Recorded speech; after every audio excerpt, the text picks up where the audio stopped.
به نام خدای مهربان سلام. از اونجایی که احساس کردم خیلی علاقه دارن که یه آموزش کامل و جامعی رو در مورد حال بینی براشون قرار بدم، تصمیم گرفتم که یک سری ویدیوهایی رو شروع کنم تو این زمینه که به صورت کامل این بحث رو باز بکنیم، ببینیم به چه شکله و حالا حال بینی که به صورت عادی و متداول هست رو توضیح بدم و بعد بیام حال بینی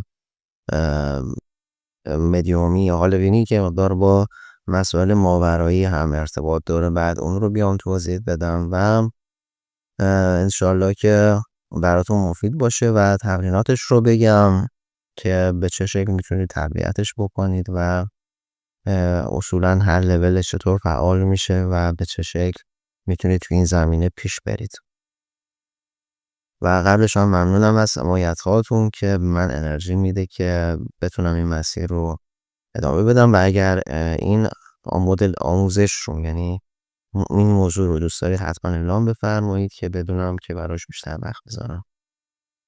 خب اولین جلسه ببینید من دوستان خیلی گام به گام پیش میرم و فرض من اینه که شما از حاله چیزی نمیدونید، میخوام یادتون بدم مرحله به مرحله بیارمتون بالا و اولی اطلاعاتی پیدا بکنید و بعد بتونید فعالش کنید. این خیلی مهمه، یعنی باید اول در مورد حاله یه سری اطلاعات داشته باشی و یه سری پیش نیازهاش رو بتونی در خودت ایجاد بکنی از لحاظ ذهنی، از لحاظ فکری و بعد تا بتونه اصولا چشم سومت بتونه دیدار داشته باشه حاله افراد رو و بتونه اون انرژی رو کشف بکنه در اطراف حالا موجودات و حالا مسائل دیگه که خدمتتون عرض می‌کنم. پس این قضیه مهمه. خب اولین بحث اینه که اصلا حاله چیه؟ تعریف حاله چیه؟ خیلی ساده بهتون بگم. حاله در واقع یک میدان انرژیه که دور تا دور بدن موجودات زنده هستش و حالا من دارم در مورد انسان صحبت میکنم و دیگه فرض من رو بگیرید که دارم در مورد یک انسان صحبت میکنم. وقتی میگم بدن منظورم بدن انسان. خب حالا پس شد یک میدان انرژی که دور تا دور بدن ما رو احاطه کرده. خب حالا این میدان انرژی مثل یه ابر لطیف، شروعت بگم مثل یه نور، مثل یه ابر لطیف، مثل یه لایه نور، یه همچین چیزی رو تصور کن توی ذهن خودت. ولی خب از یه نور عادی یه ذره بعضی اوقات غلیظ‌تر، حالا میگم بسته به موارد قدرت انرژیش داره، ولی معمولا یه ذره غلیظ‌تره و یه حالت ابر مانندی دور تا دور بدن ما هستش. متوجه شدید تا اینجا؟ پس حاله یک میدان انرژی. حالا این حاله کاملا زنده است و با حال ما، با وضعیت جسمی ما، وضعیت روحی ما، فرکانس درونی ما، مثلا افرادی که ذکر میگن خب فرکانس درونیشون داره عوض میشه، این رو حالشون اثر میذاره، نه اینکه وضعیت جسمیشون اثر گذاشته باشه. خب خیلی مسائل با حاله ما مرتبط میشه و اثر گذاره و حاله یه چیز زنده است، یه چیز پویاه. مثلا وقتی شما شادتری، انرژیت بالاتره، مثبت‌تره، حالت صافتره، روشن‌تره. وقتی مثلا غمگینی، بیماری، ممکنه حالت تیره تر بشه، حالت یه مقدار حالت سوراخدار پیدا بکنه حاله شما، یعنی حاله سوراخدار. حالا بعداً در مورد این اصطلاحات بیشتر صحبت میکنم، معنیشو بیشتر بهتون میگم.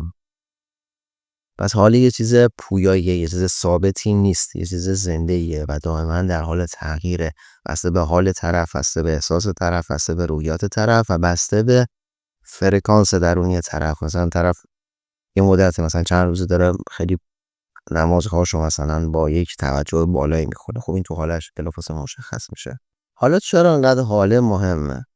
ببین حال به قول معروف یه اصطلاحی میگم مثل یه لباس محافظ انرژیه.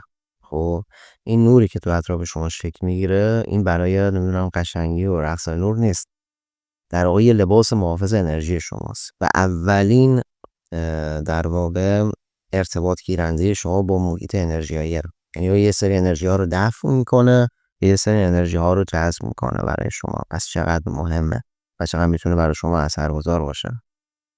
خب و حال ما به نظر من بزرگترین کاربردی که داره اینه که جلوی خیلی از انرژی های منفی رو میگیره.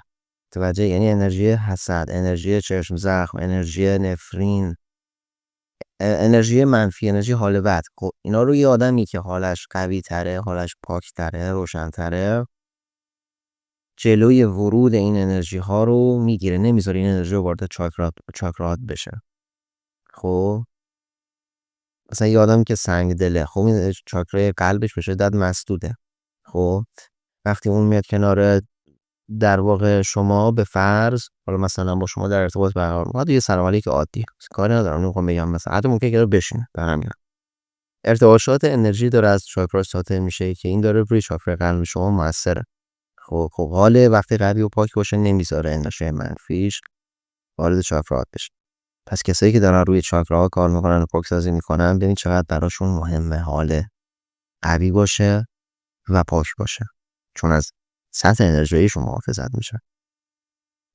حالا من توی ویدیو چرا مدیوم ها باید حال بینی قوی داشته باشن عرض کردم که اصلا چجور باید از خودتون محافظت بکنید، که حالا بازم ما رو در مورد صحبت میکنم و چرا مهمه که کسایی که چاکراهاشون بازه یا کسایی که چشم سومشون بازه اونا هم همینطور باید خیلی مراقبت کنن و خصوصا توی سری ارتباطات، چون انسان‌های متقابل اونها دارن یه سری انرژیایی رو ساطع میکنن که روی اونها ممکن اثرگذار باشن. خب تا اینجا فکر میکنم کافی باشه. جلسه بعد در مورد انواع لایه‌های حالا که به چه شکل هستن، چه اسامی دارن و به چه شکلی دیده میشن توی لول های مختلفی که حال بینی شما فعال شده، اینا زیاد سعی میکنم صحبت بکنم و ادامه ماجرا. فعلا خدا نگهدار.